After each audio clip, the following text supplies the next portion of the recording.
Some of our favorite childhood cartoons have backstories that are totally inappropriate for kids. And in this video, we're gonna uncover them. These are cartoon characters with disturbing backstories. We'll start with the lighter cases and work our way to the most shocking. So my goal this year, guys, is to increase our uploads without sacrificing quality, but I'm not gonna lie, it's harder than I imagined, but I'm not gonna give up. So something that would help a ton is if you guys could subscribe, and I promise to do my very best to make the best videos I can for you guys. I'm Visual Venture and you are awesome. Peter Pan.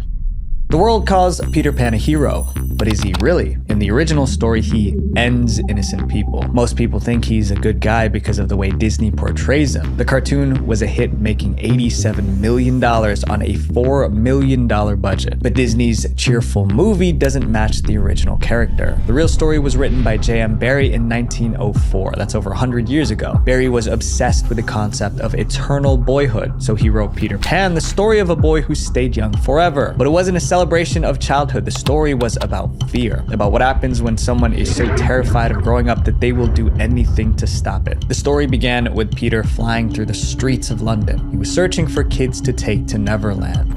Well, come on, Wendy. Let's go. Where are we going? To Neverland. Neverland? Peter's taking us. Us? He promised them a world with no rules, no parents, no responsibilities. The children arrived in Neverland believing they found freedom. But Peter had a secret reason for bringing them. He was building an army. Peter Pan had enemies, the pirates. It's actually a perpetual war going on between pirates and these lost boys. He needed soldiers for this war. So Peter is luring these children to come fight as child soldiers in his army. The kids came for fun, but they ended up battling pirates. The pirates appeared in Disney's version too, but there was one huge difference. In Disney's story, Peter fought the pirates without trying to hurt them. But in the original, Peter slaughtered pirates without hesitation, and he expected the kids to do the same. But that wasn't the only horror in Neverland. Peter didn't want adults there. Neverland was meant to be a land of eternal youth, but children can't stop themselves from growing, and when they did, Peter dealt with them. Here's a quote from Barrie's original work. When they seem to be growing up, which is against the rules, Peter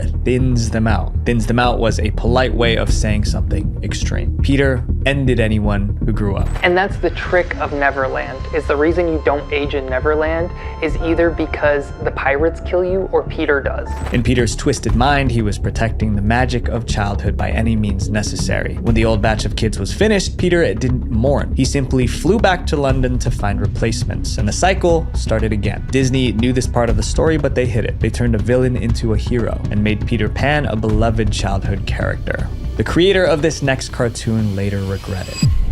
Winnie the Pooh.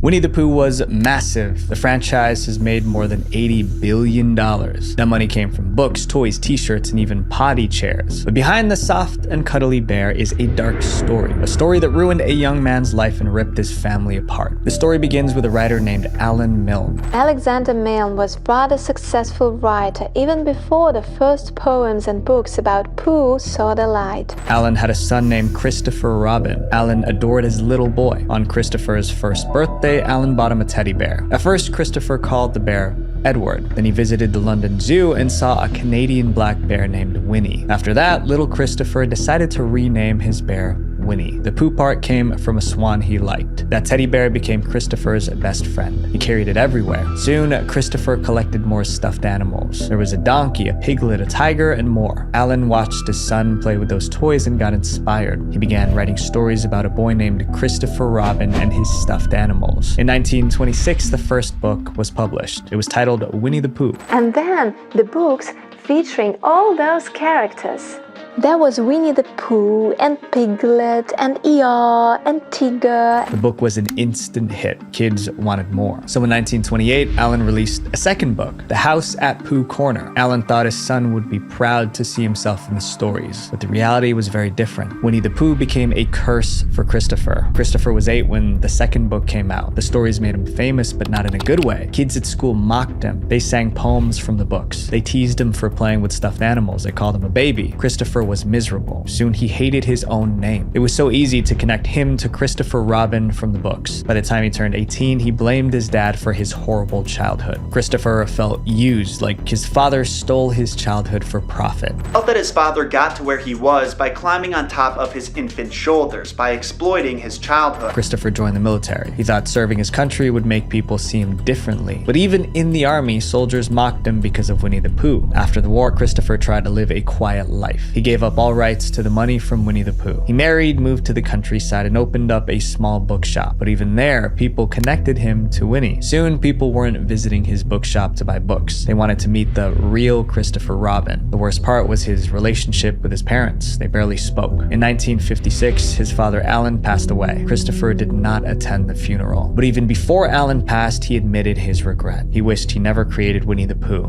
but it was too late. The damage was already done. Christopher spent the rest of his life as a bookseller. He was remembered by locals as a kind man. Christopher Robin couldn't escape his stolen identity. People wouldn't stop connecting him to a character he wanted nothing to do with. And in a way, I know that feeling, of course, to a lesser extent. A few years ago, someone found my private data online and used it to threaten me. I tried removing my information from every shady website I could find, but there were just too many. These sites sell your data to whoever pays them. And the wildest part to me is that it's actually legal for them to do this. But at the same time, if you ask them to remove your information, they are required by law to do it. That's where today's sponsor, Aura, comes in. Aura searches data broker sites to figure out where your information is getting sold, then requests the removals for you. After a few weeks, you'll start seeing less spam calls, less junk mail, and your name becomes way harder to search online. Aura also scans the dark web and alerts you if your data shows up there. If anyone tries opening a bank account or taking out credit in your name, you'll get notified immediately. And if the worst case happens, Aura backs you up with up to $5 million in identity theft insurance. You also get a VPN, an antivirus protection, and a password manager, which are all tools that actually matter for staying safe online. If you guys want to try Aura, click the link in the description or go to aura.com/VV to try 14 days for free. That's enough time for Aura to find out if your personal data is leaked. Up next is one of the most intense backstories ever tied to a cartoon. Teenage Mutant Ninja Turtles. Teenage Mutant Ninja Turtles was a wild idea. It was about 4 turtles trained as ninjas who were fighting crime, and their dad was a giant rat. It sounded ridiculous, but it became one of the most popular animated series in television history. Even I used to watch it all the time. It was great. But the turtles didn't start as goofy cartoon characters. Their original form was so violent and disturbing that no parent would have let their child watch. To see how far they've come, you have to go back to 1984, the year the turtles were born. It started as a joke. In 1983, 2 artists were brainstorming. Then one sketched something ridiculous. Eastman whips up a sketch to try and make Laird laugh. It's a turtle with nunchucks strapped to his arms. Laird grabs a piece of paper and does his own rendition. The joke didn't stay a joke. They turned it into a comic book called Teenage Mutant Ninja Turtles. Although the sketches were funny, the comic itself was brutal. From the first issue, the violence was uncomfortable. In Teenage Mutant Ninja Turtles #1, the turtles were basically hitmen determined to get Shredder. For context, Shredder was their main enemy. In the comic, the turtles cornered him on a rooftop. Then they proceeded to hurt him really bad. What came next made it even darker. After pummeling Shredder, the turtles gave him a sword. They told him to finish the job himself, if you get what I mean. Shredder refused, so they threw him off the roof. The gore didn't end there. In another issue, they hurled a blade into a man. Another time, they drowned someone in a fountain. They also used swear words all the time. One reader said they weren't so much heroes as they were a bunch of mutant ninja assassins. How could someone pick up this comic book and go, hey, this would make a great lighthearted Saturday morning cartoon, is beyond me. And it wasn't just the turtles. Nearly every major character in the comic was unnecessarily aggressive. There was a robot that chewed rats alive. The artists showed every detail, bones cracking and all. Then there was Casey Jones, one of the turtles' allies. He took down his enemies with a hockey stick. Every page leaned into violence. Nothing was hidden. So how did anyone think these turtles belonged in a kids' cartoon? In 1987, a company wanted to sell Ninja Turtle action figures, but there was a problem. The comics were way too graphic. To make the toys marketable, the turtles had to be cleaned up. So an animation studio stepped in. They made a cartoon that turned the assassins into kid-friendly heroes. Ninja pizza? Well, what do you know? Rock, dudes. Do you realize what this is? The tone shifted from dark crime to playful action. Let's Show them the turtles know how to party! Even today, fans who read the original comics are shocked by how violent and weird the series was. Up next is a story that's the exact opposite of a happily ever after. The Little Mermaid. Disney's Little Mermaid can be summarized in one line. True love always wins. The main character, Ariel, got everything she wanted. She became human, married the prince, and enjoyed her life. But the original tale from 1836 was the opposite. The Little Mermaid was miserable throughout the story, and in the end, she passed away sad and alone. The original begins just like Disney's. A young mermaid saves a prince from drowning. She falls in love with him, and she wants to leave the sea to live on land with the prince. But the problem is obvious. As a mermaid, she doesn't have legs, which means she can't move on land. Her only option is to go to the sea witch for help. The witch makes her an offer. At her, saying that she will give her a potion which needs to be drunk at the shore before sunrise. It will give her legs, but it will come with excruciating pain. The mermaid will become human, but she will lose her voice. She will never sing or speak again, and every step she takes will feel like walking on glass. That's not even the worst part of the deal. Prince doesn't marry you, you will not get your soul. And the morning after he marries another, you will die and become sea foam. In other words, if the prince marries someone else, the mermaid will pass away the very next day. Blinded by love, the mermaid accepts. She drinks the potion. When she wakes up on shore, she has legs, but the pain is real. Every step feels like walking on broken glass. Still, she endures it. She has one goal: win the prince's love before it's too late. The mermaid eventually finds the prince. They become friends, but because she has no voice, she cannot speak to him. She can't tell him she was the one who saved his life. The prince believes another princess rescued him. That misunderstanding ruins everything. Soon, the prince announces his engagement to that other princess. For the Little Mermaid, that is her death sentence. The wedding eventually takes place. As the mermaid watches the ceremony, she remembers the witch's warning that she will die if he marries someone else. That night, her sisters rise from the sea with a desperate plan to save her. We're here to save you, cried the eldest sister. They hand her a dagger. If she ends the prince before dawn, the curse will break. She can return to the ocean as a mermaid. In order for her to live, she must end the life of the man she loves. It was either her life or his. She lowered the knife close to his heart, but then stopped. But she can't do it. She throws the dagger into the sea and accepts her fate. As the sun rises the next morning, her body begins to fade away. She thought she could feel her body dissolving into thousands of bubbles of sea foam. Soon, the Little Mermaid would be no more. This was no fairy tale. It was a story of sacrifice, pain, and sadness. If you grew up in the 2010s, you probably know this next cartoon. The Ice King. Adventure Time was a massive hit. It ranked second on the list of 10 best Cartoon Network shows. It even made the list of the greatest animated TV series. The show is basically about a 12-year-old boy and his magical dog. Together, they roam the land of Ooo, righting wrongs and battling evil. But this chapter isn't about the heroes, it's about the villain, the Ice King. He was an old man with a white beard living in a frozen castle. To understand the Ice King, there are two things you need to know. First, he desperately wanted a wife. Second, he kidnapped princesses across the land of Ooo, hoping one of them would marry him. On the surface, he was diabolical and strange, but the Ice King wasn't always a villain. His backstory revealed he was struggling with a curse. His backstory was revealed in season 3, episode 19 and 20. Years earlier, he was known as Simon Petrikov. Simon loved studying ancient artifacts. He even had a fiancée named Betty. One day, Simon discovered an old crown. After purchasing this crown from an old dock worker in northern Scandinavia, I brought it home and excitedly showed my fiancée Betty. The crown wasn't just old, it was cursed. When Simon put the crown on his head, it took over. The crown gave him terrifying powers. He could summon blizzards and freeze anything, but the magic came with a cost. Every time he used the crown, it gradually drove him insane. I jokingly put it on my head just for a laugh or something, and that's when it started. The visions.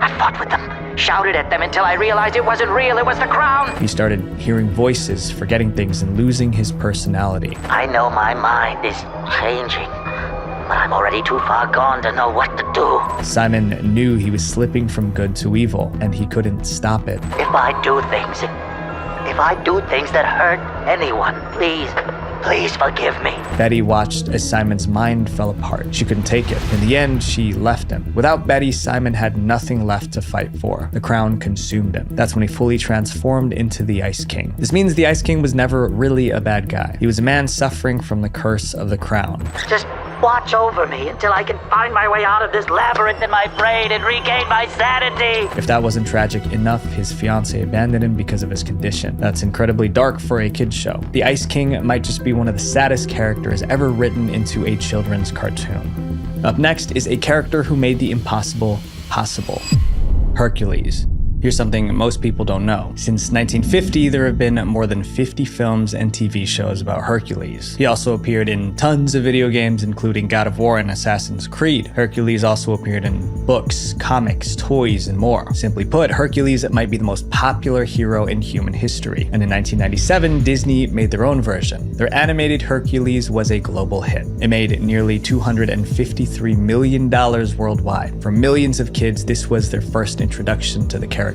But anyone who watched the cartoon got the wrong idea about Hercules. Disney's Hercules was funny, noble, and kind. The real Hercules was cursed by the gods, tormented by madness, and haunted by guilt. The original story comes from Greek myths dating back thousands of years. Hercules' problems began before he was even born. His father was Zeus, the king of the gods, but his mother was human. What started the whole mess was that Zeus was already married. His wife Hera was the queen of the gods. When she found out about the affair, she was furious. But Hera didn't blame her cheating husband. Instead, she focused her rage on the innocent child Hercules. To her, Hercules was a living reminder of Zeus's betrayal, so she vowed to destroy him. Her first attempt came when Hercules was still a baby. She sent 2 poisonous serpents to kill the babies.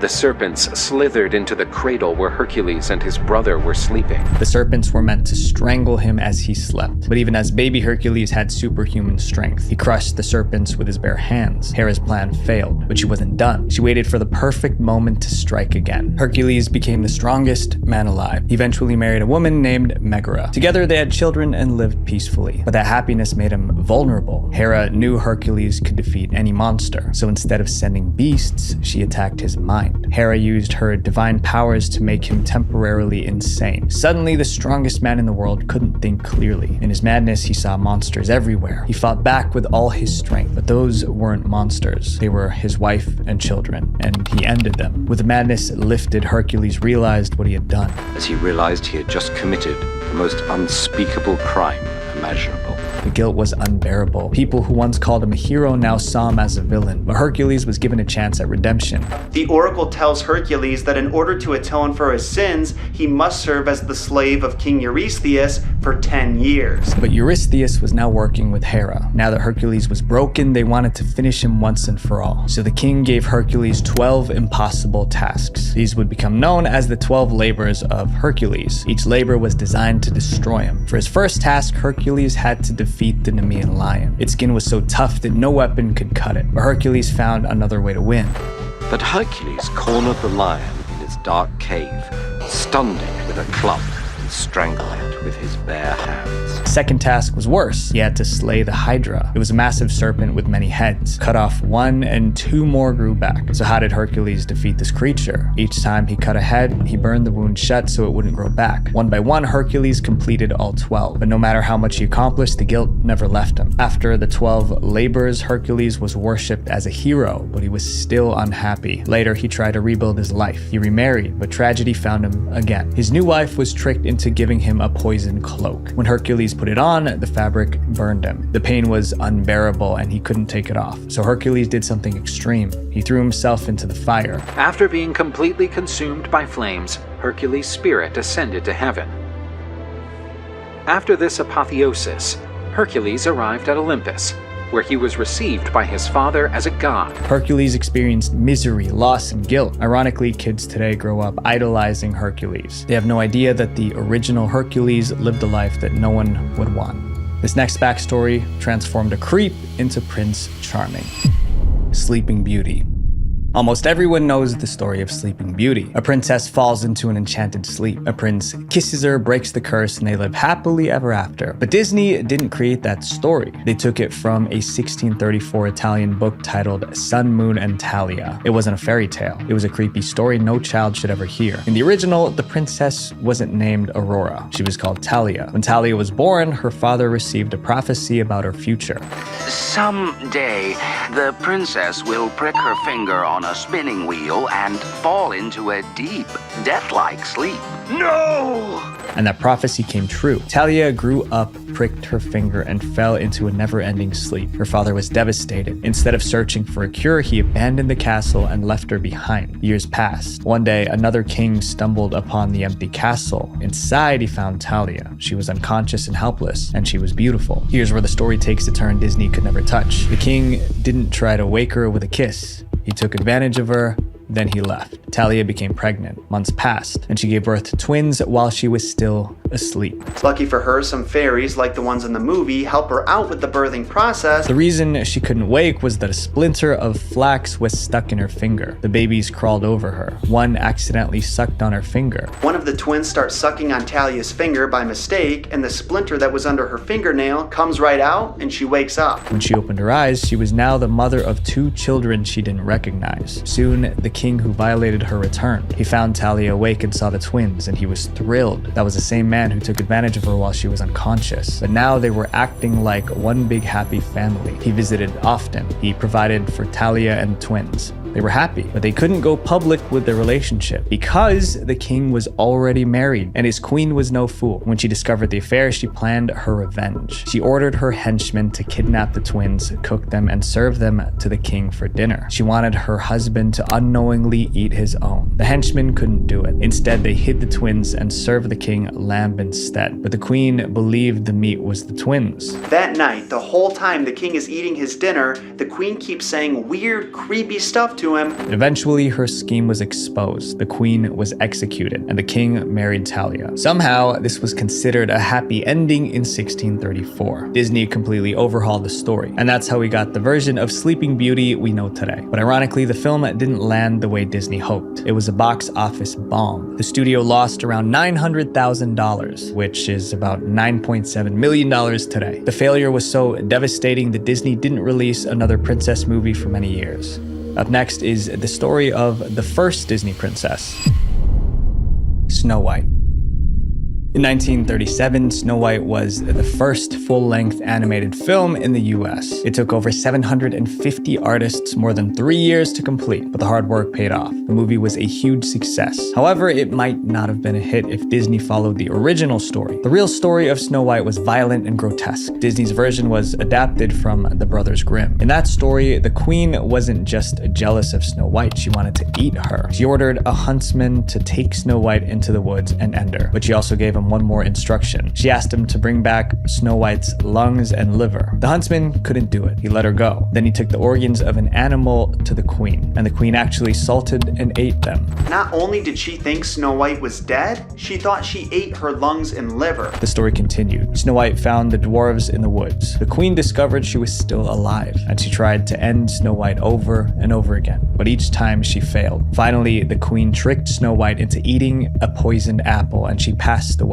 Here's where the prince enters the story, but he wasn't the charming hero Disney showed. The dwarfs placed Snow White in a glass coffin. The prince saw the funeral and fell in love with her lifeless body. He begged the dwarves to let him take her to his castle. The dwarves agreed. While the coffin was being moved, the servants stumbled. The glass case shifted. A piece of the poison apple dislodged from her throat. Snow White coughed and came back to life. Snow White didn't return to life because of magic kiss. It was an accident. Snow White married the prince. The queen was invited to the wedding. She didn't realize she was walking into a trap. Snow White wanted revenge. Inside the wedding hall, the guards grabbed the queen. Iron shoes were heated in fire. Then they forced the evil queen to wear the hot shoes. The queen was forced to dance in torment until she passed away. That was the true ending of Snow White. Disney knew this version could never work as a children's film, so they changed it, but the Grimm version still exists, available for anyone to read.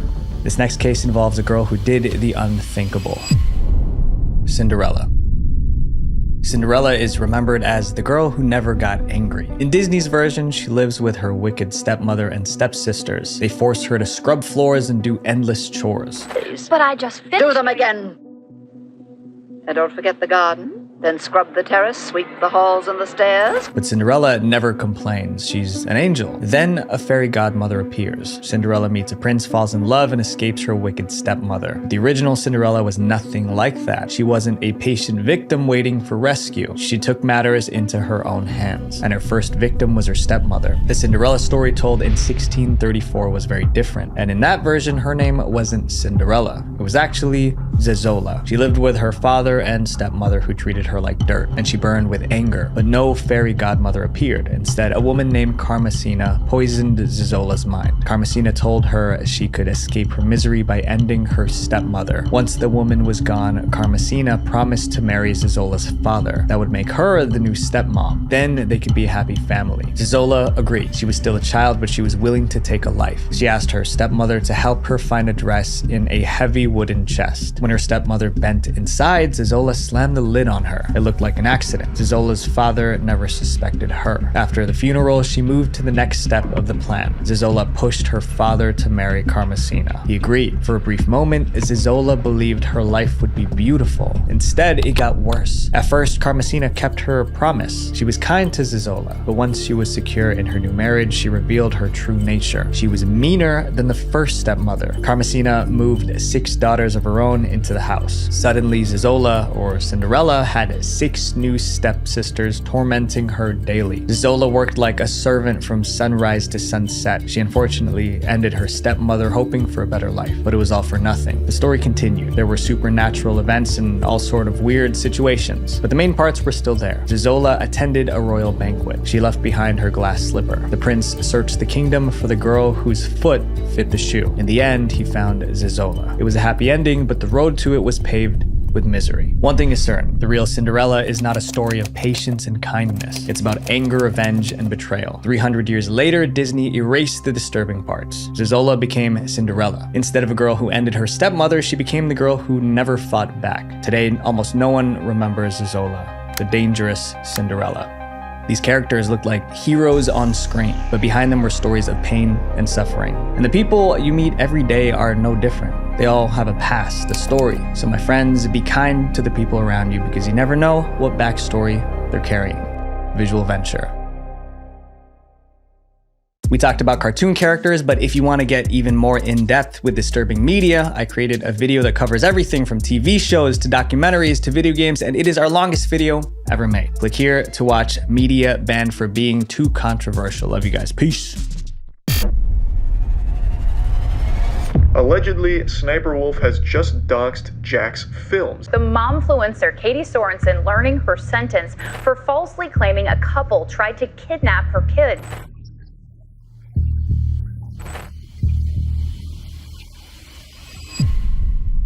Fame can bring out the worst in people. Some influencers will do whatever it takes to stay relevant, even if it means ruining the lives of innocent people. I'm Visual Venture, and I hope you guys have an amazing day ahead. The kidnapping hoax. From Sonoma, California, Katie Sorensen was just your average mother of 3. On the side, she was a self-proclaimed mommy influencer, documenting her kids' lives on her Instagram Motherhood Essentials. But her content took an extreme turn when Katie shared a terrifying story with her followers. On December 7th, 2020, Katie was shopping inside a local Michael's in California when she felt uneasy. She was with her 1-year-old daughter and her 4-year-old son, but as she was shopping around, she couldn't help but notice that there was a couple that seemed to be lingering around them, acting suspicious. They walked kind of close behind me. I definitely felt the heebie-jeebies. I didn't feel good, but I thought I was judging a book by its cover. Also saying they, quote, weren't clean-cut individuals and made comments about her kid's appearance. They're saying blonde hair, blue eyes. Katie's fear only got worse when she overheard the couple talking on the phone, describing what her kids looked like. She even made disturbing comments like this. The gentleman said to whomever he was talking to on the phone or whatever, the boy will be easier because he's not wearing a mask, so the mom must not really care about him that much. Paranoid, Katie quickly finished up her shopping trip and headed out of the store to her car. But Katie's attempt of escaping this couple wouldn't work, and she wasn't prepared for what would happen next. In that hair of a second, they had taken 2 steps forward towards the stroller, then 2 steps back, then 2 steps forward, then 2 steps back. It made no sense. It was obvious what they were doing. In that last time, he reaches for the stroller, and by the absolute grace of God, someone is parked just a few spots away, just close enough to see what's going on. After this kidnapping attempt on her kids, Katie immediately went to the Petaluma Police Department to report the incident. Then a week later, she decided to talk about the incident in a story time on her Instagram page. Katie released 2 separate videos, parts 1 and 2. In these videos, she talked about what exactly had happened that day in Michael's. She also warned mothers to be more mindful of their surroundings to protect their kids. Katie's videos went viral. The videos accumulated over 4 million views, and in just a few days, she gained over 70,000 new followers. Everyone on social media was in support of her, proud of her for sharing her story. But what the people didn't know was that Katie's story was far from the truth. After Katie reported the incident to the police, they launched an investigation. One of their first steps was taking a look at the CCTV footage from both inside the Michaels and the parking lot where Katie's story took place. After reviewing the footage, police were surprised to find no evidence that would match Katie's report. A week later, on December 14th, 2020, the Petaluma Police Department released a statement. They watched Katie's videos, and she included information in those videos that she did not report to the police. Something is definitely up. The Petaluma Police Department also posted a CCTV photo of the suspected couple, saying that they are persons of interest but remain innocent until there's enough evidence to support Katie's story. Soon after the statement was released, Katie privated her Instagram account, which was weird. But Katie was doing interviews with news outlets and being praised for her bravery, while the couple that she accused were living a nightmare. Not only were they subject to police questioning, but they were also labeled as criminals even though they did nothing wrong. What went through your mind when you realized the severity of this? At first, we laughed. Then we started to see and get kind of upset and angry. Being labeled a child abductor, it's upsetting, it's heartbreaking, it's life-changing. The investigation finally came to a close once Petaluma police realized that Katie's story was nothing more than a bold-faced lie. The CCTV video showed that the couple maintained a safe distance away from her and her kids and made no attempt at kidnapping them. Instead of walking away with the clout that she wanted, Katie would walk away with a jail sentence. The momfluencer Katie Sorensen learning her sentence for falsely claiming a couple tried to kidnap her kids.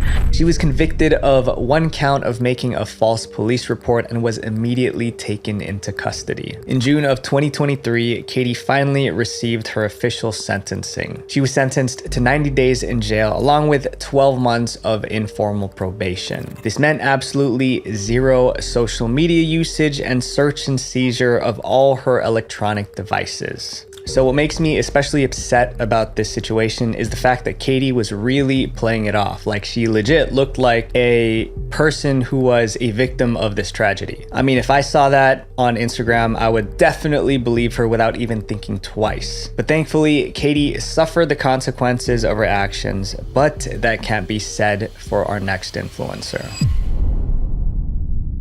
With over 150,000 followers on Twitch, Jaden is a streamer that's become well known throughout the League of Legends gaming community. She first started streaming in 2014 and since then gained a ton of fans. Despite her following, she's not actually as popular as some might actually think, because throughout her career, Jaden's made a big mistake that ruined her reputation. She had a secret. Jaden wasn't always her username. She started streaming with the username YourPrincessLol. It was under this username that she released a twit-longer statement that shocked the entire gaming community. On July 2nd, 2020, Jaden posted a tweet titled, "My Experience with CLG Tuesday." She linked it to a 700-word twit-longer. For context, twit-longer allows users to post longer messages than Twitter's character limits. She was talking about Jean-Sebastien Ferry, aka Tuesday, who was a League of Legends player on the team CLG. In Jaden's statement, she wrote about how Tuesday allegedly tried to flirt with her without consent. This supposedly happened after a League of Legends champion game where she, Tuesday, and other CLG players went back to Tuesday's hotel room to hang out. According to Jaden, after everyone else left, Tuesday attempted to make a move on her even though he had a girlfriend at the time, but Jaden did not reciprocate. This is how Jaden told the story. She wrote about how when she was wiping off her makeup in the bathroom, he put his arms around her. Minutes later, he pulled her onto his lap. She explained how uncomfortable Tuesday's actions made her, especially since she saw him as a trusted friend and he even had a girlfriend too. She mentioned she confronted him multiple times, expressing how wrong she thought the situation was. Jaden ended her statement with a message for others, telling them it's okay to speak up against those who make you feel uncomfortable. The response to Jaden's statement was mixed. Some supported her, while others believed it was just a misunderstanding and wanted to hear what Tuesday had to say. Jaden released screenshots of her DMs with Tuesday as evidence, but Tuesday fought back. A week later, he tweeted a Google Doc link filled with context, screenshots, and testimonies from others involved. Tuesday started off by showing proof that he and Jaden had flirted with consent for years, showing receipts of their DMs. He also told his side of the story of what happened that night. According to Tuesday, Jaden's friend encouraged him to flirt with her, saying she had feelings for him. Tuesday wrote that Jaden was the one that asked to go with him that night. He also denied Jaden's claims that they were alone in the room together, stating that there were two others. One of these people even provided a statement to support Tuesday's words. Tuesday ended the document by apologizing to both his supporters and his girlfriend for the drama. After Tuesday's statement was released, almost everyone switched sides. Since this was during the height of the Me Too movement, many people criticized Jaden for putting out a false statement with a twisted narrative. Despite the backlash, Jaden's career didn't suffer. She was even asked to be the captain for a Twitch Rivals team, which is a famous streamer competition. But on January 11th, 2021, when the Twitch Rivals roster was released, the public was furious that Jaden's name was on the list. Tuesday opened up about how hurt he felt, yet Jaden never apologized for what she did. Because of Jaden's false allegations, he almost lost his girlfriend and his supporters, but Jaden didn't seem to care. Being a team captain, Jaden needed to invite others to join her team, but no one wanted to be tied to her, considering what she's done to an innocent man. I officially declined with her.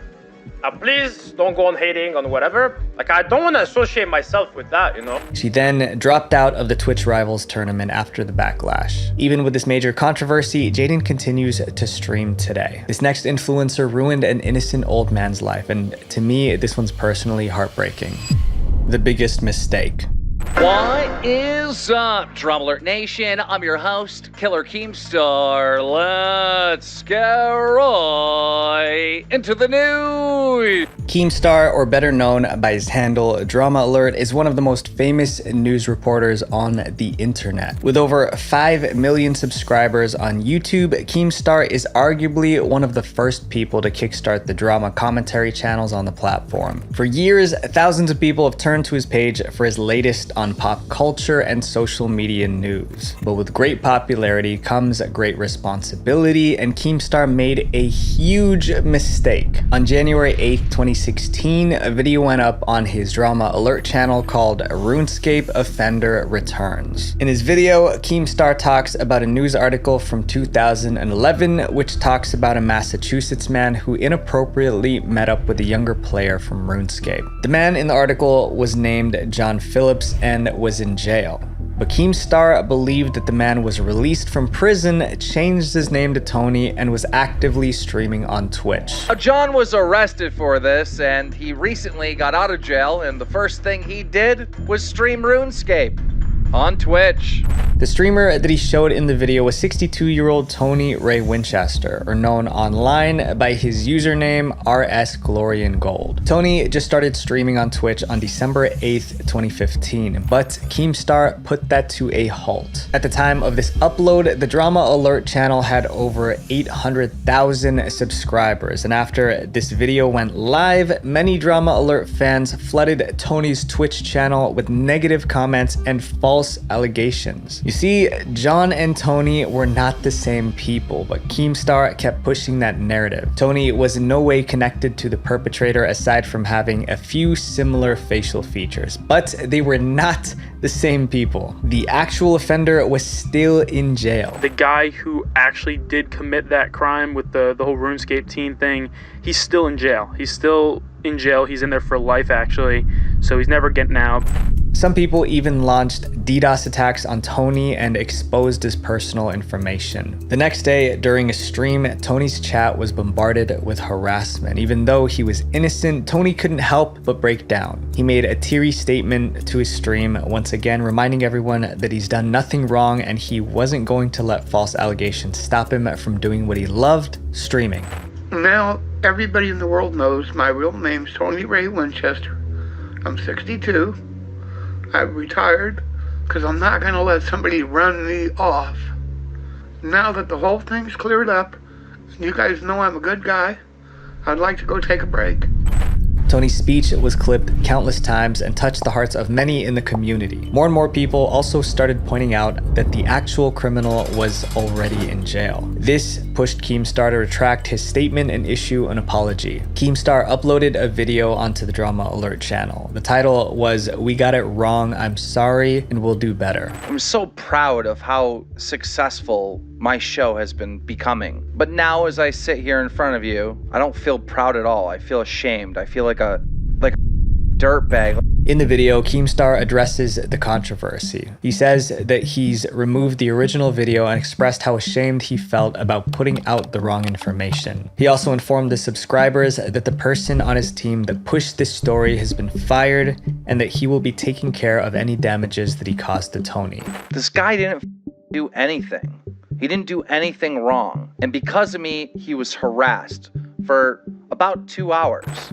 With the truth out there, it seemed like the saga was finally at its end, but unfortunately, that wasn't the case. On May 20th, 2020, a Twitter user by the name of Return of Wild posted a thread accusing Tony of the exact same crime. This Twitter user was one of Tony's chat moderators, Rebecca Hartz. The thread was immediately dismissed by most of the public. People were quick to point out the obvious Photoshop flaws in the screenshots, like the partner badge not being added in or the capitalization being wrong. The original poster, Return of the Wild, was also called out by many people as being an untrusted source, since he had a problematic past in the RuneScape community. But Keemstar did it again. He retweeted the post, tagging Tony and telling him to come clean and to stop blaming him for the hate that he's gotten. Tony once again had to defend himself. He made a video where he showed proof that Return of the Wild lied. I think it's pretty cool to spend time with you. As long as you don't mind my age, 25. I don't mind your age. See, so right there, the girl says, as long as you don't mind my age, 25, I don't mind your age. In 2022, Tony passed away after losing his battle with cancer, but he had a community filled with loving supporters until the very end. Even after Tony was proven innocent, Keemstar still couldn't let it go. And you guys are probably familiar with our next influencer. My family is in danger. Hello friends, it's me. Some know her from her compilation reactions, others know her from her Call of Duty videos, but you've probably heard about her through the insane amount of drama she's been in these past few years. As a Sniper Wolf, her real name Aaliyah Marie Shalesh got her first start on YouTube back in 2013, but many people know her by her nickname Leah. With over 34 million subscribers, Leah's become one of the most recognizable faces on the internet. However, However, her journey to this point has been rocky. She's been in a ton of controversy, but undoubtedly her biggest scandal yet was her massive feud with fellow YouTuber Jax Films. Jack Films, like SS Sniper Wolf, has been part of YouTube for as long as anyone can remember. He has almost 5 million subscribers and has uploaded videos for almost 20 years. His content is mostly comedic short films and parodies, but he's also made multiple videos condemning reaction channels for their lack of creativity. One of the channels that he's been most vocal about is Leah's SS Sniper Wolf channel. Jack has openly criticized Leah for her content style, claiming that her reactions are low effort with ideas that are recycled from other creators. But it wasn't until October 26th, 2022 that things really started to escalate. On that day, Jack posted a video on his main channel where he made an announcement that nobody would have expected. I've created a brand new YouTube channel called Jax Films, and so far I've only uploaded one video titled TikToks That Gave Me a Tummy Ache. Your mom. Oh, it says your mama. That's not very nice. The channel and its first video was essentially a parody of Leah's account, even down to the daily uploads. On the channel, Jack continued to upload multiple reactions to Leah's videos. This led to the two of them beefing on Twitter. Although Jack and Leah had multiple Twitter standoffs, this one was different. On June 22nd, 2023, YouTube posted a tweet with a quote from Sniper Wolf, where she says she gets her video ideas from fans. Jack had a lot to say about this, since he believed that Leah wasn't a content creator, but a content thief. And Jack made a video on July 26th, 2023 talking about it. Seeing YouTube and VidCon boost this kind of activity is so disheartening. It sends a terrible message to creators, and that is, don't create, steal. Why make content when you can curate it?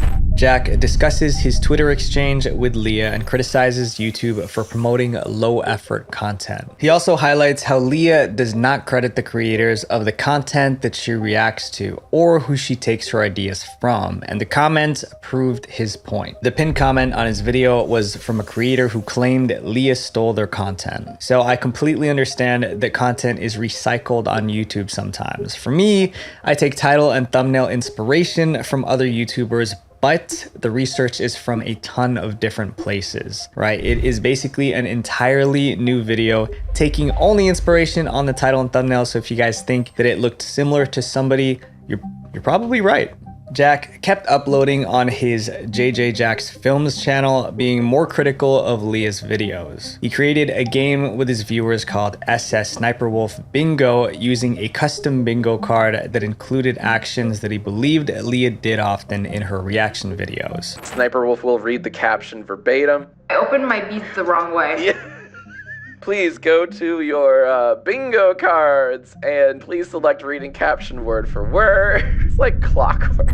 On August 16th, 2023, Jack made another video about Sniper Wolf titled SS Sniper Wolf is Getting Worse, Here's Proof.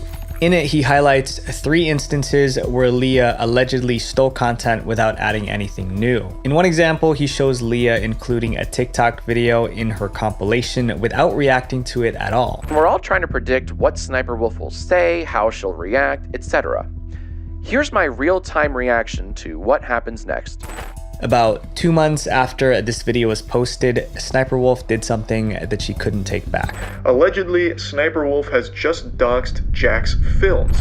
On October 13th, 2023, Sniper Wolf posted a poll on her Instagram story asking her followers if she should go to Jack's house. But that wasn't the problematic part. Her next story was. Her followers were shocked when they saw a video of Jack's house address with the caption, "Let's talk like adults." Leah even tagged Jack in the story. After fans accused her of doxing, the story was removed, but Leah defended herself, posting that she didn't dox anyone and that Jack had posted his address online himself. Meanwhile, Jack and his wife lived in fear, knowing that their house was shown to millions of people. Jack was extremely vocal about the situation, calling Leah a stalker and pushing for YouTube to take action. The next day, Jack posted this video called SS Sniper Wolf Came to Our Home Last Night. It's time for YouTube to step in. He pushed for Leah to be banned from YouTube, and plenty of people supported him.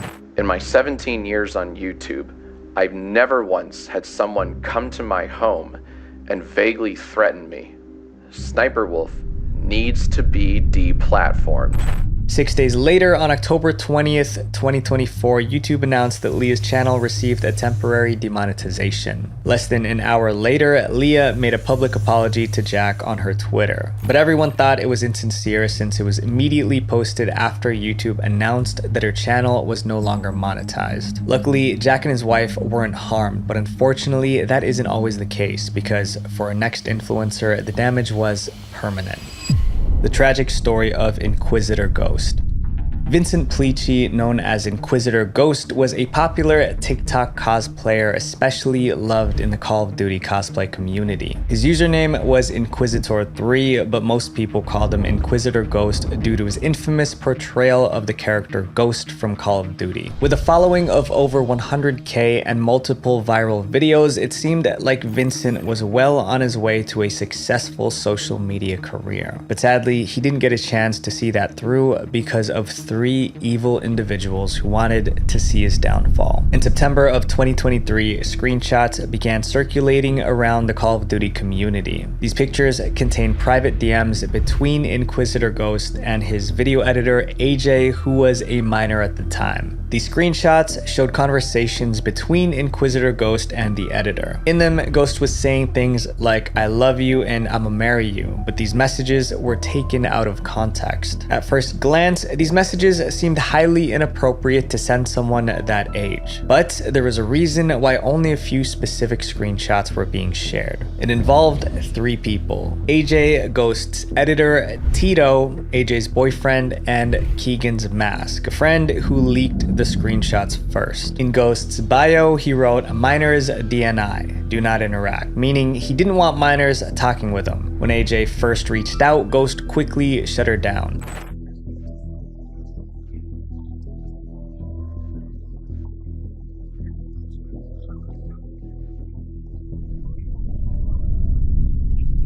AJ lied about her age, which led to more conversations, with Ghost eventually becoming his editor. But AJ had other plans. She and her boyfriend Tito aimed to ruin Ghost's reputation by baiting him into saying inappropriate things. Once they had some incriminating screenshots, they got their friend Keegan's mask to leak them. When the screenshots were leaked, Ghost denied the allegations but stayed under the radar, barely posting on his page. And on September 27th, 2023, he would post his last TikTok ever. 2 weeks later, Inquisitor Ghost started a TikTok live stream, but instead of seeing Ghost's usual mask and outfit, all fans would see was a dark room. The chat was also completely disabled. Then, out of nowhere, things would take a heartbreaking turn. Off camera, you could see panicked voices shouting, glass breaking, and crying. Everyone knew that something devastating must have just happened, an attempt. On October 12th, 2023, Ghost's entire account was removed from the platform. News of his passing would hit headlines.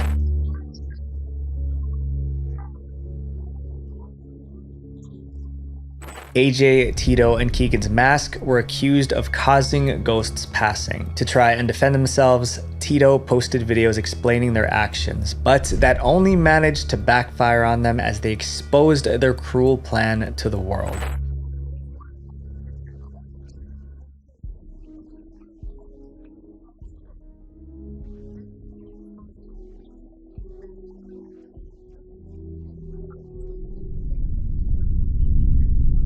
Tito shared screenshots that revealed the three of them were plotting to ruin Inquisitor Ghost's life. Tito encouraged AJ to manipulate Ghost into saying things that could be incriminating. While the actual reason why is unclear, many people began to speculate that it was because of Tito's jealousy as a cosplayer. It seemed like Tito was trying to gain clout to become an influencer too.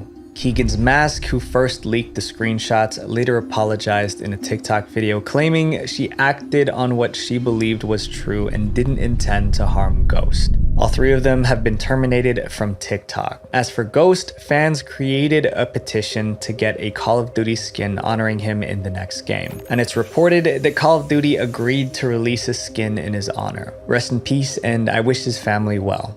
The stories we've covered are a chilling reminder of the responsibility that comes with influence. My friends, consequences can last a lifetime. I know we're almost reaching 700,000 subscribers, so I promise to never take advantage of you guys. I want you to be the very best that you can be. Visual Venture. Wait, before you go, click subscribe here and then watch this video where I talk about disturbing YouTube channels that were banned. Love you guys. Peace. Hi. Hi there. Do you want a date? I'm 24. I think there's a bit too much of a gap. Let's date, but we should be a bit low-key about it because of the age difference, okay? If you could be anyone in the world, what would you be? Would you be a supermodel stunning people on runways, or a rock star playing music in front of millions of people? Well, on the online game IMVU, you can be both. IMVU, or Instant Messaging Virtual Universe, launched in 2004. It's a massive multiplayer online role-playing game that allows users to create their own avatars and connect with each other virtually. What makes IMVU so unique is that instead of being your average online game, it's more of a collection of chat rooms that you can visit with your 3D avatars. And like Roblox, you can design your own virtual environments. Sounds fun, right? Well, it's more dangerous than you think. From catfishes and scammers to online creds, IMVU is home to some of the worst people on the internet. So buckle up and get ready, because today we're gonna uncover the disgusting world of IMVU. Inappropriate advertising. IMVU isn't the most well-known game, but it's had a shocking number of controversies. When it first started, IMVU was G-rated, appropriate for all ages. In the late 2000s, IMVU rebranded themselves to bring more people onto the platform. But instead of leaning into the kids market like a lot of other companies did, they went down a spicier road. They redesigned their avatars, so instead of looking like your average video game character, they look like young adults ready to go clubbing. IMVU also started producing some questionable ads. The ads themselves were raunchy and suggestive, but where these ads were being posted was the real problem. These ads were known to be prominently shown on YouTube, Flash game websites, and even porn websites. So why was IMVU showing kids the same ads they posted on NSFW websites? When it came to their advertising strategy, no age group was off limits. They wanted to lure anyone they could to IMVU. Since then, IMVU has doubled down on their explicit branding, turning it into something that resembles a virtual Tinder. And not only does IMVU still advertise to kids, they now sell something called an access pass. With this pass, users can access adult content like explicit clothing and the ability for their avatars to do some really inappropriate animations, if you know what I mean. And while it's harder for kids to access this side of IMVU, it's not impossible. Now let's take a closer look at IMVU's community. A lot of drama happens there on a daily basis, and it all boils down to one thing: catfishing. The catfish who faked her death. The IMVU community depends entirely on its in-game currency called credits. Credits let you buy things like clothes, accessories, and items for your avatar. They can also be used to upgrade your membership status, which unlocks other benefits. While some people get credits by doing surveys, watching ads, or buying them, there are other people who get them by cheating. And these people are none other than IMVU's catfishing scammers. A catfish is someone who uses fake pictures of themselves to trick people into believing there's someone else. And while the whole point of IMVU is to roleplay as someone else, the game also allows users to post pictures of their in real life self along with their IMVU avatars. That's where the catfishes come in. They use a fake picture of themselves and flirt with you in an effort to get credits from you. It happens often, but among these catfishes, none were as infamous as a user known as That Girl Tyra. In 2021, an IMVU YouTuber Supasi uploaded a series of videos exposing the user That Girl Tyra for catfishing multiple people. It started when one of Tyra's ex-friends messaged C with a story. She has an Instagram, but it can't be her. Every time I asked to FaceTime, I either got blocked in her picture or screenshots. She doesn't even crop right. After taking a closer look at Tyra's account, it seemed clear to C that something was off. C knew that real Instagram photos filled the whole frame, and Tyra's photos didn't do that. If you guys look at this white line right here, it low-key do look like a screenshot. Hold up, you see this, y'all? Y'all see that white line? There were multiple people who were involved with Tyra on IMVU, and all of them had similar stories. fantasies. She ever shows her face to you when y'all FaceTime? He's like, no, she's scared to. She make up excuses not to. Then she made her Instagram page private. This wasn't a small account either. Tyra had over 50,000 followers on IMVU. After C released multiple videos about Tyra, more people from the IMVU community started to realize she was a catfish, but no one expected what happened next. She said, Tyra passed away. I feel so bad. And look, it said highlights 1 week ago. It says for more information on the funeral service, go to my mom's page on Facebook. It's all there. Tyra's page was taken over by a member of her family, saying that Tyra passed away. It was a shock to the IMVU community, especially to C. They even shared Tyra's obituary and her gravestone. If this all sounds suspicious to you, you're right. It was a fake gravestone. Tyra faked her death. If you look closely, you can see that whoever wrote the fake engraving spelled "you're" wrong. I doubt that a professional stonemason would carve a grave with basic errors like that. But the story doesn't end there. Tyra took her lie to a whole new low. Super C researched the number listed on Tyra's alleged obituary, and it linked back to a real mortician in Tennessee. She couldn't find Tyra's death anywhere on the website, but what she did find was an obituary belonging to a young woman named Maya Maria Taylor. Sure enough, Maya's obituary had the same design as Tyra's, and when C put them side by side, she made a sickening discovery. Tyra had copied her own image over Maya's obituary. And you can see her tassel right here, and then you can see her hat right here, and I looked even deeper. You see her eye right here? Check this out. You can see her eye right through the shirt, bro. And the story gets worse. Maya tragically lost her life in a drive-by incident at a local McDonald's. According to Tyra's so-called family, Tyra died in the exact same way in the exact same place. They even filmed the local news coverage of Maya's passing and posted it on their Instagram story, pretending it was about Tyra. Since then, Tyra vanished from IMVU. But as weird as this story is, there are darker secrets lurking in the corners of IMVU. Because one of the most unsettling parts of IMVU isn't about the people themselves, it's about the virtual rooms they create. So let's take a look at some of the most twisted places on IMVU. The most twisted IMVU rooms.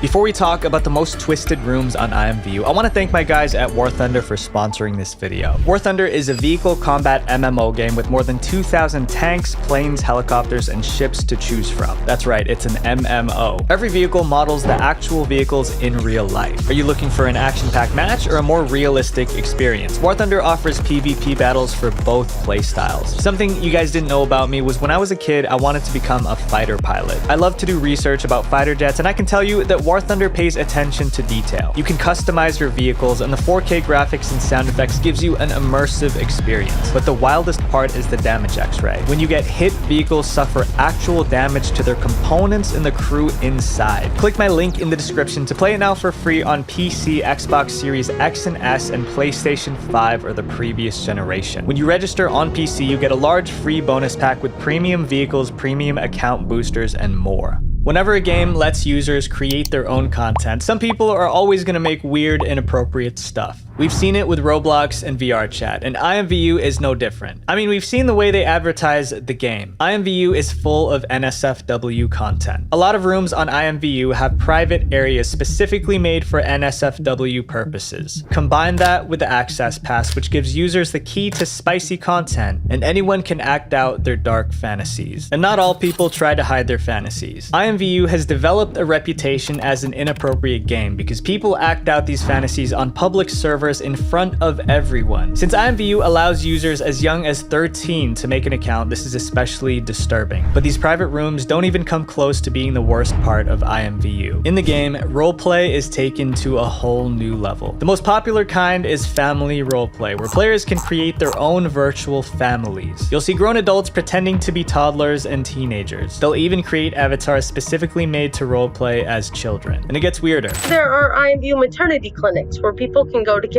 birth to IMVU children. While most people roleplay for fun, not all roleplays are lighthearted. On IMVU, there are people who roleplay some of the most horrific parts of our world's past. Some people reenacted slavery. These are rooms based on southern plantations filled with huts, cotton fields, and other racial stereotypes. People go into these rooms to live out a fantasy of being a slave owner. There are also real graveyards on IMVU. By real graveyards, I mean there's no roleplay involved at all. These These graveyards are dedicated to actual IMVU users who passed away in real life. Sometimes users will make graves dedicated to people outside of IMVU, including pets, children, and even miscarried babies. These graves have pictures of the IMVU avatars or the persons that have been deceased. But let's step away from the IMVU game for a minute and take a look at one IMVU user whose disappearance in real life made the media go wild. This person's name is Anne-Marie Squires, the IMVU user who went missing. In 2010, IMVU played a major part in a missing persons case. Anne-Marie Squires was a mother living in the UK. According to her brother-in-law, Anne-Marie was very normal and bubbly. She and her partner Andrew were living happily together, but all that changed in May of 2010. On May 13th of that year, Anne-Marie was spotted by a security camera boarding a train. This would be the last time anyone saw Anne-Marie. Soon after, her family reported her missing. The only clue that they had was a cryptic note that said she was going to stay with someone named Shin. No one knew who Shin was, but Anne-Marie's family had a theory. They believed that Shin was someone Anne-Marie met on IMVU. Anne-Marie's family claimed that in months prior to her going missing, she spent most of her time on this weird chat room game. According to multiple news outlets, the family believed that Anne-Marie was becoming addicted to the game. Her son Andrew said, "It did seem that it became almost like an addiction, that she had to be on the site. Having spoken to her partner, he said she was on it every day, so I guess it could be like a compulsion."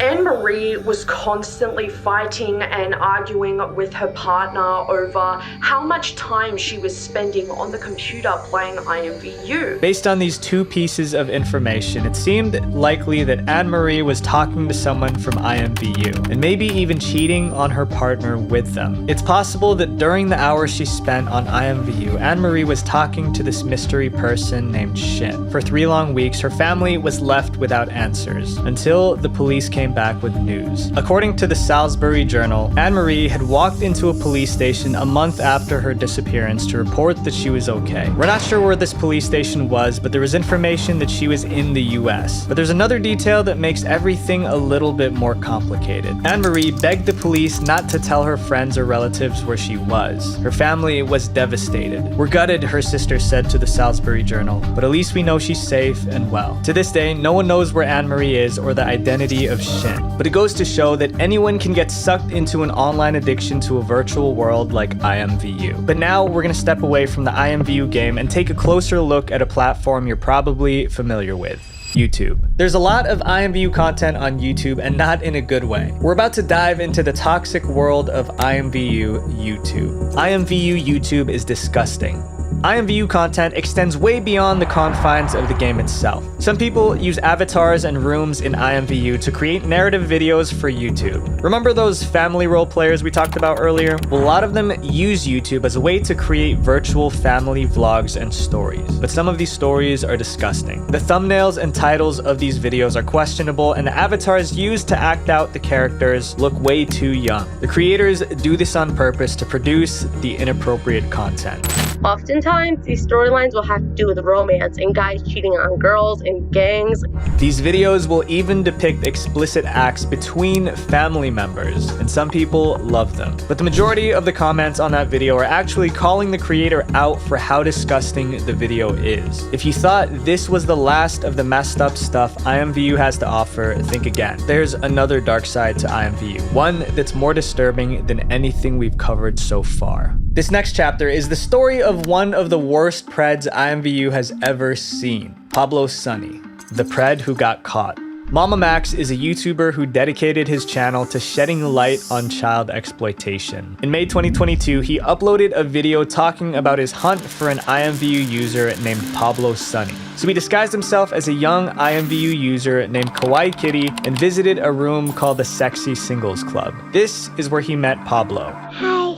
Hi there. Do you want a date? I'm 24. I think there's a bit too much of a gap.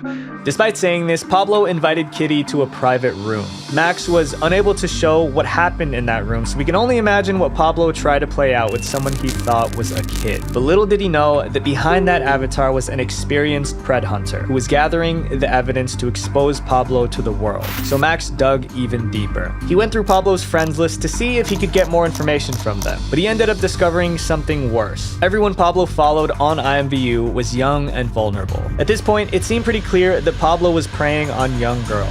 But Max needed more evidence, so he continued to talk to Pablo to lure him into trusting his kawaii kitty character. Eventually, Max was able to get Pablo's Discord where they kept talking. Then, something unexpected happened. IMVU disabled Mama Max's fake account. No warning, no reason given, gone. This is a problem that many IMVU users have experienced. Lucky for Max, he gathered enough evidence to take Pablo Sunny down. Mama Max created a new IMVU account and sent messages to Pablo's entire following explaining to them the messed up things Pablo did. Max also sent messages to Pablo threatening to call the police if he didn't agree to a call on Discord. When Pablo saw this, he freaked out, but reluctantly got on a call. Max then had a voice actress pretend to be Kawaii Kitty. He told her what to say to Pablo as Max listened in on the call. Max proposed a deal. If Pablo gave Kitty his Instagram handle, all the evidence would go away. Max wanted this so he could get a picture of Pablo's face. And when Pablo responded, he admitted what he did was wrong.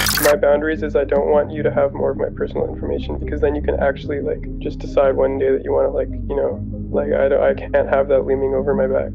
Can I make you something? Can I make you a song or something? Pablo knew he messed up and offered to write a song to make up for it. It's just completely ridiculous. But in the end, it didn't matter if Pablo gave Max his Instagram or not. Max was recording the whole conversation, which meant more evidence for the authorities. But not everyone can be saved on IMVU. Sometimes these monsters cause so much damage that it cannot be reversed. In this tragic story of Zara Baker, evidence of a crime was gathered from IMVU, the worst criminal on IMVU. Zara Baker was born in November 1999. At just 5 years old, she was diagnosed with cancer. Because of this, Zara wore hearing aids and lost one of her legs. But even having gone through this, Zara remained optimistic. Family friends remember the girl was constantly smiling despite her health problems. After Zara was born, her mother suffered from something called postnatal depression. It can happen to mothers after they give birth and can be so difficult that the mothers are unable to look after their children. Because of this, Zara's father, Adam Baker, separated from her mother.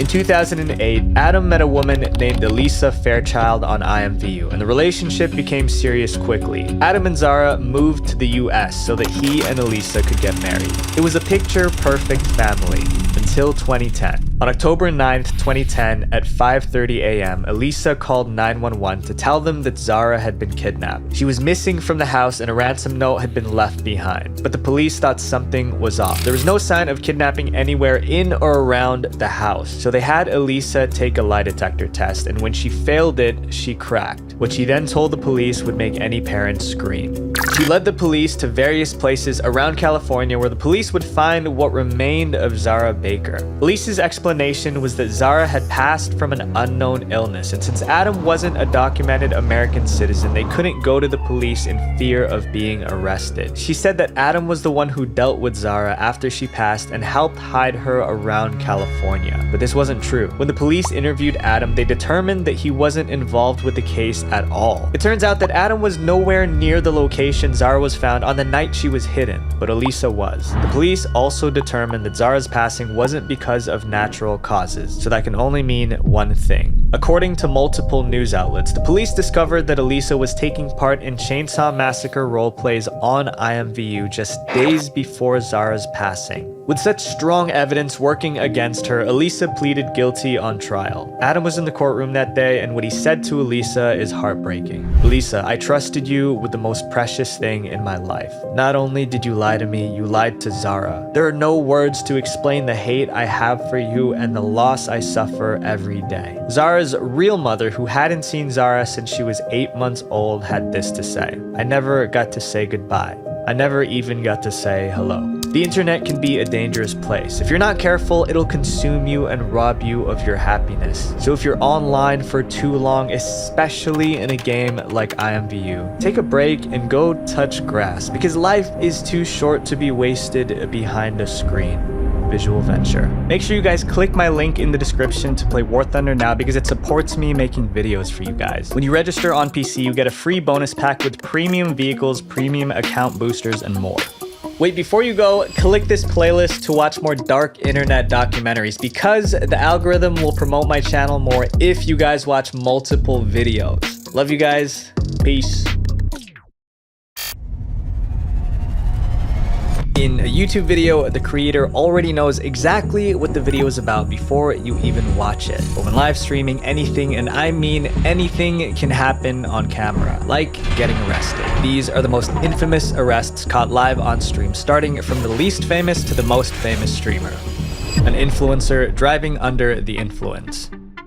We currently live in an era filled with live entertainment, but back in 2015, the concept of live streams and content creation was still gaining traction, which is why when Whitney Beal's stream happened, people were speechless. In October of 2015, a woman in Lakewood, Florida named Whitney Beal broke the internet by live streaming herself committing an actual crime for the entire world to see. Whitney, who was only 23 years old at the time, had been live streaming herself on the mobile app Periscope to around 50 viewers. She started her live stream in the parking lot of a bar, sitting in her car. From her slurred speech to her overenthusiastic demeanor, it was obvious that Whitney was not sober. But when it was time to go, instead of calling a cab, Whitney decided that she was going to drive herself home. So naturally, she had a bunch of people speak up in her chat, calling her out for her actions and begging her to get a ride home, while others simply just insulted her for being so irresponsible. But Whitney didn't seem to care and didn't seem to realize how dangerous it was to drive. All Whitney cared about was the number of people watching and not realizing that the viewers weren't watching for her. They were watching because she was putting herself and others in danger. Then she begins to drive home, but it wouldn't be long before one of many concerned viewers puts a stop to it all. Around 40 minutes into her stream, you can hear sirens in the background, with Whitney soon realizing that the cops were now on her tail. Turns out, once the stream was reported to the police, they were able to use Whitney's Periscope live stream to track down her real-time location, stopping her before she was able to make it to her destination. Whitney was given a field sobriety test, which she failed almost immediately, and when asked to take a breath test, she refused to comply with the officers. She was promptly arrested for driving under the influence, which also came with a 6-month license suspension, 10 months of vehicle impoundment, and 12 months of probation. And if the story wasn't wild enough, don't worry. October 2015 had more than just one infamous arrest that was caught live on stream. This next incident, which involves a Twitch streamer by the name of Mr. Big, is a series of unfortunate events that was fully captured on camera. Mr. Big's noise complaint turned robbery. Mr. Big was in his apartment streaming the multiplayer zombie game New Z to his Twitch channel, Mr. Big. But his gameplay would soon be interrupted by a sudden bang on his door. With no idea who it could be, Mr. Big opened it to find officers standing in the hallway. The police told him that they're there for a noise complaint. Immediately, the conversation with the officers goes south. It was clear that Mr. Big was not happy about the police randomly showing up at his house, and lets the police know through his angry tone of voice. The officer is quick to call Mr. Big confrontational, and that only frustrates Mr. Big even more. He then goes on to tell the officer that their entire interaction was being live streamed and that there were viewers witnessing everything happening in real time. 62 people watching you right now. That's fine. 62 people watching that. You see this webcam? From that point on, the conversation starts ramping up, with the officer and Mr. Big getting into a heated back and forth conversation. The officer's objective? To get Mr. Big to identify himself, but he refuses, stating that he is aware of his right to remain anonymous. I know my rights. That's the thing. You don't know my rights. You're trying to violate my rights. The officer claimed that he had observed a crime happening at Mr. Big's apartment, which was, according to Mr. Big, just a loud sound. But since he was live streaming a video game, the alleged loud sound could have just been his reaction to the game. During this conversation, you can see another man walking around in the background of the hallway. That man was Mr. Big's neighbor, and according to Mr. Big, the man had been taking pictures of his apartment and making him uncomfortable for some time now. This guy was taking pictures of me, and I feel like he's here to harass me. Can you please tell this individual to leave?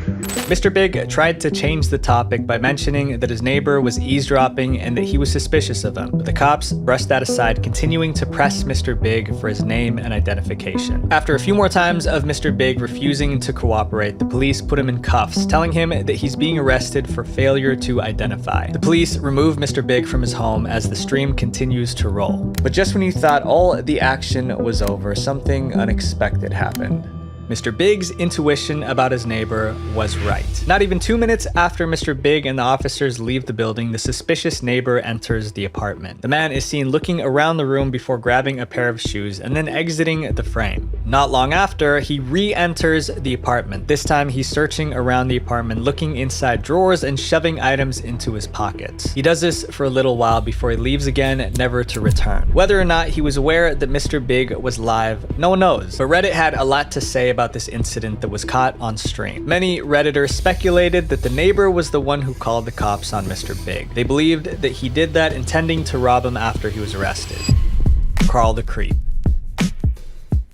It's wild to think how live streams can capture moments we'd never expect, showing us the unpredictable side of life. And speaking of showcasing, let me introduce you to today's sponsor, Displate. So, what are Displates? Displates are beautiful, premium quality metal posters with an incredibly easy mounting system. You just clean your wall, wait 10 minutes, place the protective leaf, stick the magnet on, and that's literally it. I learned how to do it as soon as I took it out of the box. Displate has over 1.5 million designs by artists from all around the world with a ton of different themes, from anime and movies to comic heroes, sports, nature, and history. So something that's super sick are their licensed collections. So they have official designs from Star Wars, Marvel, DC, League of Legends, Overwatch, and the list goes on and on. So I got a display of an island in the Philippines called Palawan because it's the most beautiful place I've ever been to. And now I have a piece of it every time I make these videos for you guys. Displate has super fast delivery with their expected delivery time being only 3 to 4 business days. I encourage you guys to get a display that resonates with you, and I'm sure you'll find one. To get a discount, make sure you guys use my link displate.com/visualventure or my discount code VENTURE to access my special promo on all designs. If you order 1 display, you get 25% off. Order 2 or more, you get 35% off. If you're a Moist Critical fan, you might have heard of this guy, infamously known as the Creepy Streamer. This content creator's live streams have been criticized by almost every person that's watched. The streamer goes by the name of Carl, currently having almost 15,000 followers on the streaming platform Kick, where he does just chatting live streams. But before his move to Kick, Carl was a broadcaster on Twitch, and a decently well-known one. His Twitch streams went viral because his entire character revolved around making people uncomfortable, particularly women. Carl would turn on his live stream and then start harassing women on the street that he didn't even know. He would approach these women, strike up a conversation, and regardless of how they felt, he would stalk them around the street. No matter how much they would protest his actions, Carl wouldn't care. He would keep following these women around. Sometimes he would even laugh in their faces after he saw how uneasy they looked. Twitch didn't want this sort of content on their platform, so they removed this channel for violating the site's terms of service. Carl did whatever he wanted, even if it made some women scared. Just really quick, just stop right now. Sorry. Here's what we're wondering. Sorry. For a lot of women, this is a terrifying situation. Carl was a random stranger who approached them at night, openly admitting that he wouldn't leave them alone no matter how many times they told him to stop. So eventually, people began taking matters into their own hands. During one of his live streams, Carl was up to his usual antics. He handed his phone to his friend to record so that he could speak to a group of women on the street, who, judging by their body language, were not trying to talk to him. With Carl's full attention on the women, he didn't notice that there were a few officers that were slowly approaching him behind his back. So when they put their hands on him to get him in cuffs, he was completely blindsided, and his reaction? Shock. His friend, who was holding the camera, continued to stream the entire incident. He even says from behind the camera that Carl has done nothing wrong. Arresting Carl, guys. Carl did nothing wrong. When in reality, his arrest was completely justified, with everything that he's done completely documented on Carl's Twitch channel. Even though this incident left a sour taste in a lot of people's mouths, that didn't stop Carl from pursuing content creation. He now streams on Kick and continues to make IRL content. But while Carl may have gotten into confrontations with strangers that he didn't know, this next streamer was airing out dirty laundry with an ex-business partner, all live on stream. The meltdown of a crypto creator.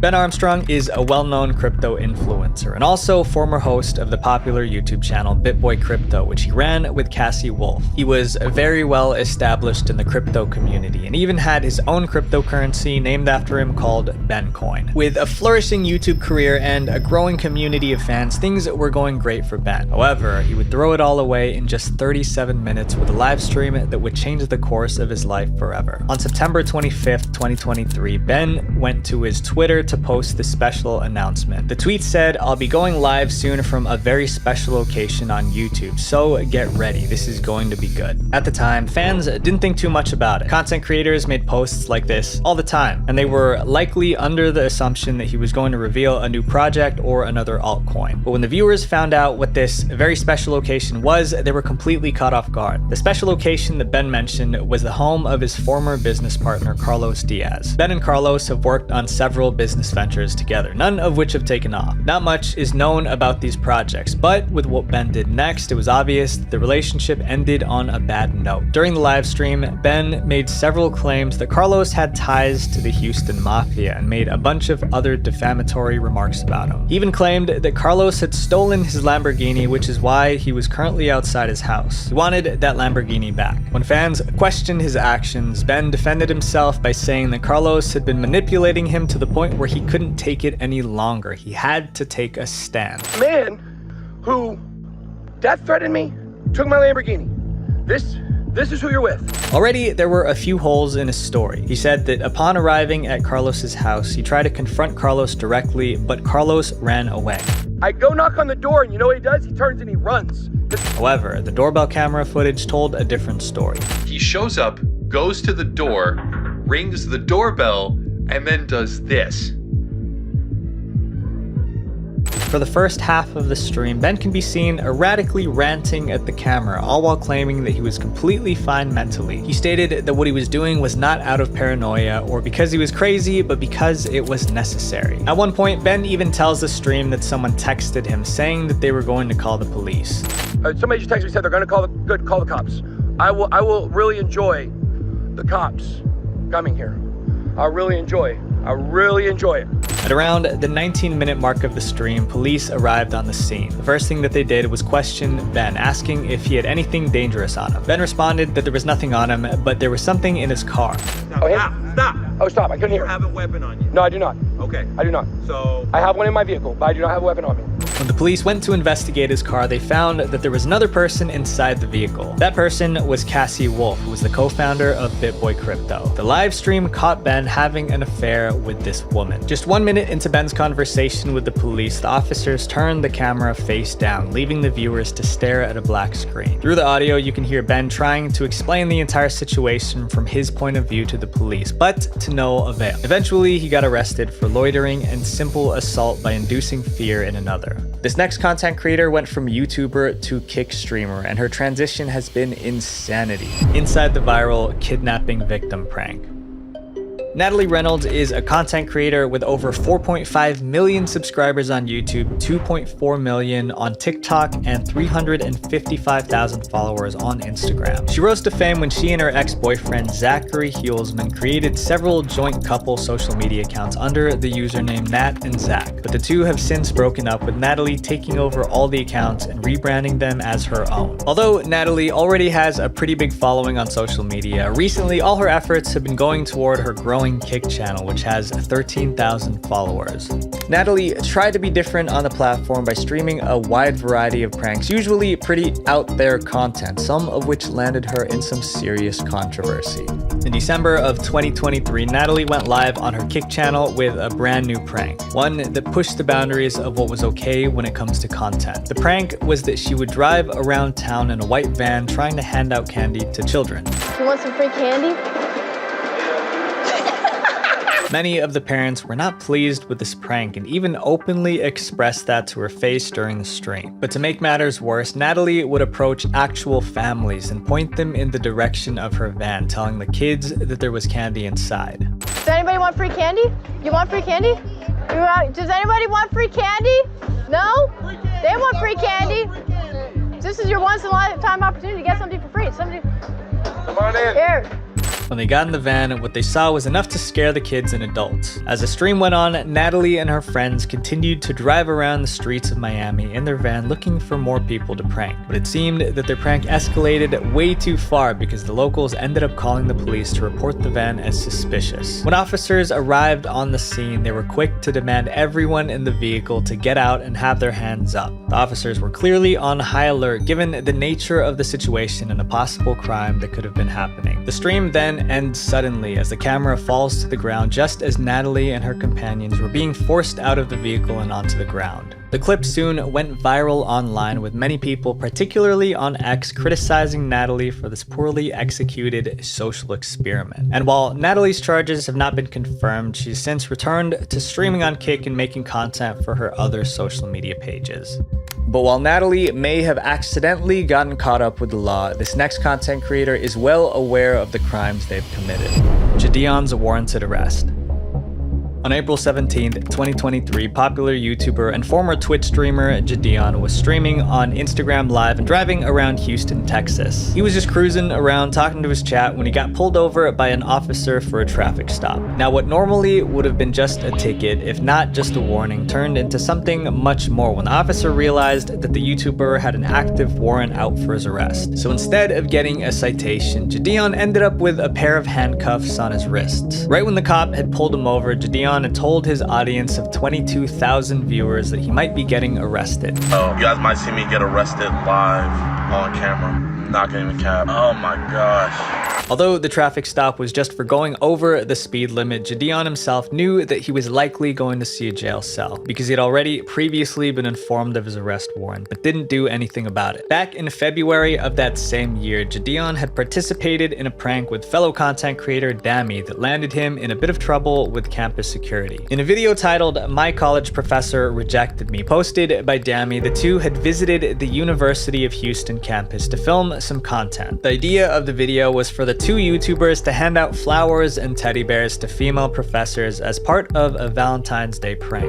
But of course, the reactions to their prank were not positive. The two were asked to leave the campus multiple times because they were disrupting the students, but continued filming. They got the police called on them, and that's when Dammy and Gideon finally left the school. During that time, an arrest warrant was issued for trespassing on the college campus and evading the police. 2 months after the video went live, Gideon received a call from the Houston Police Department informing him of his warrant. He took to Twitter to post about this call on April 10th, 2023. Instead of addressing the warrant, Gideon instead decided to make another tweet the next day announcing that he was back in Houston, and there was nothing that the Houston Police Department could do about it. Gideon then went about his usual ways in Houston, driving around a bit recklessly on the road, which led to the traffic stop and ultimately his arrest. The entire arrest was documented on his Instagram Live, which had over 20,000 viewers at the time. The officer even told him that he had initially just planned on issuing him a warning, but because of the warrant, he had no choice but to take him in. Even though he was getting arrested live on stream, Gideon was so unaffected by the entire thing that he even asked the police officer if he could pose for a thumbnail. Is it cool if I get a thumbnail? A who? A thumbnail? Before you put the handcuffs on?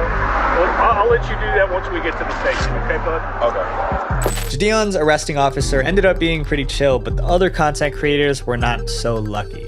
While Gideon committed a victimless crime, other YouTubers have done much worse on college campuses.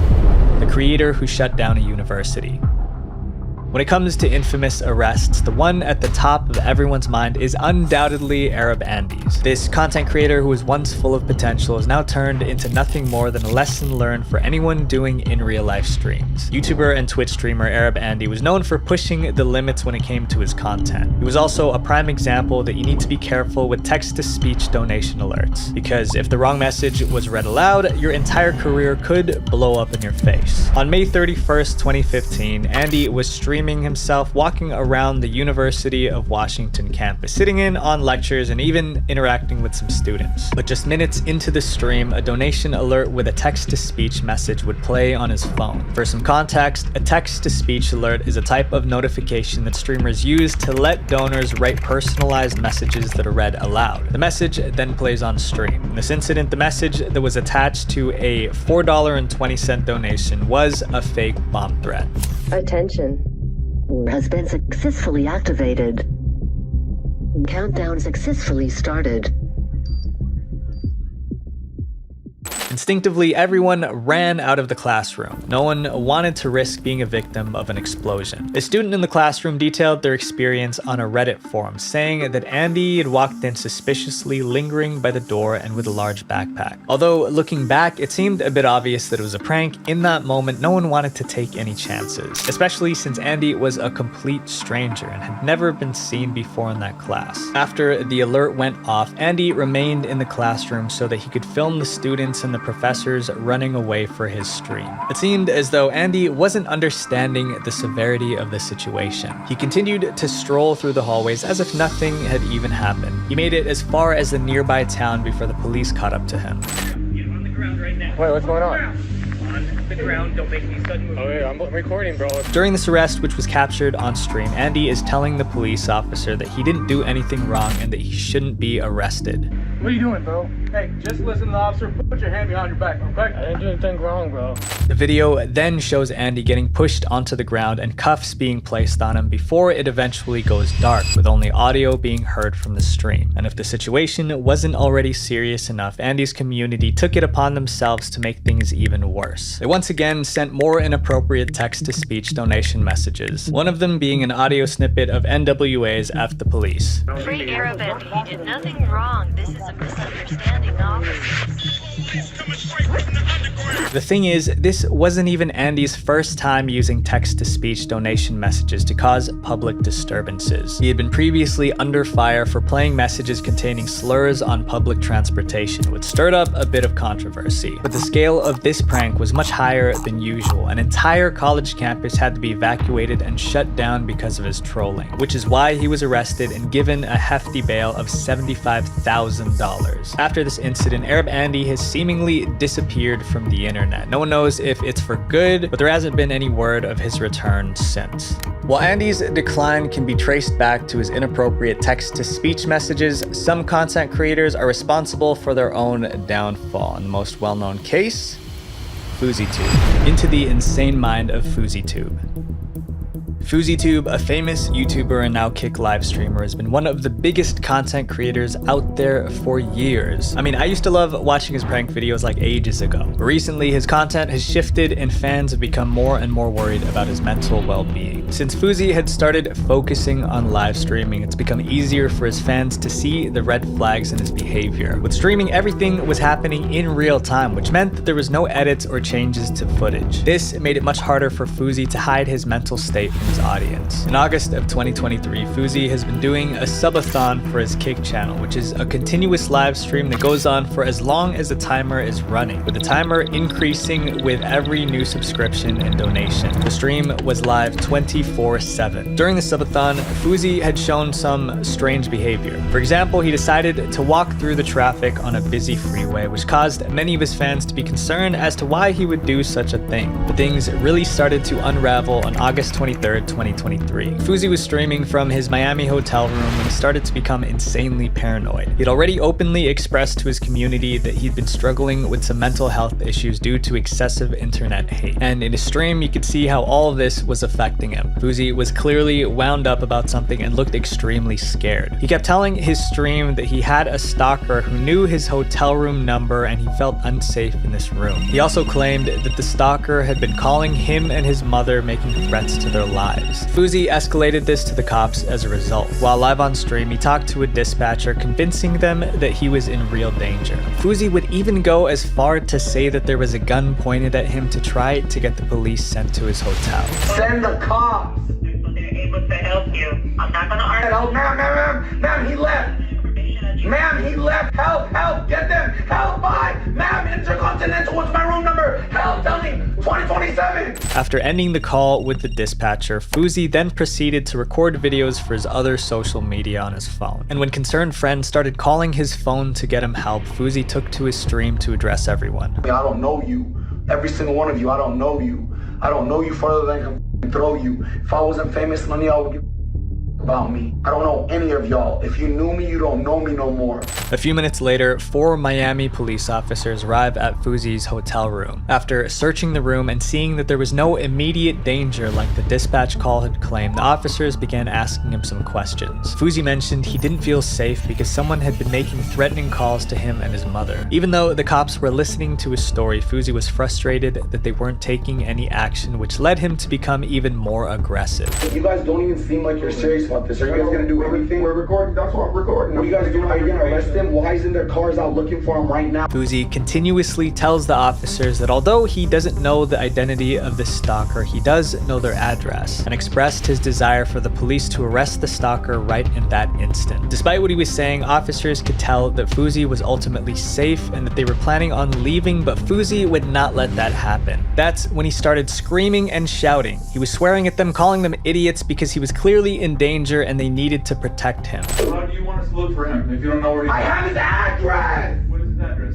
I said grab my security 20 minutes ago! With no actual leads and a mentally unstable person in their midst, the officer decided that the best course of action was to arrest Fuzi. Despite multiple attempts to get him to calm down, the police officers couldn't get Fuzi to relax, and they ultimately had to put him in cuffs and take him away. Fuzi was enraged by this and threatened the cops with public shaming from his community as well as legal action. Even as he was being arrested, Fuzi didn't stop screaming and yelling things like "Free Fuzi" while he was being taken down to the station live on stream. Hey, free Fuzi! Hashtag free Fuzi! It was said later on that although Fuzi was detained for a brief period, they recommended a mental health evaluation and a stay in a mental institution rather than a jail sentence, as the cops believed that he needed severe help. My friends, let these incidents remind you of one important thing. The internet is written in pen, not pencil. Visual venture. Wait, before you go, click this playlist to watch more videos about the dark side of internet culture because it would mean the world to me. Have an absolutely beautiful week, everybody. Peace.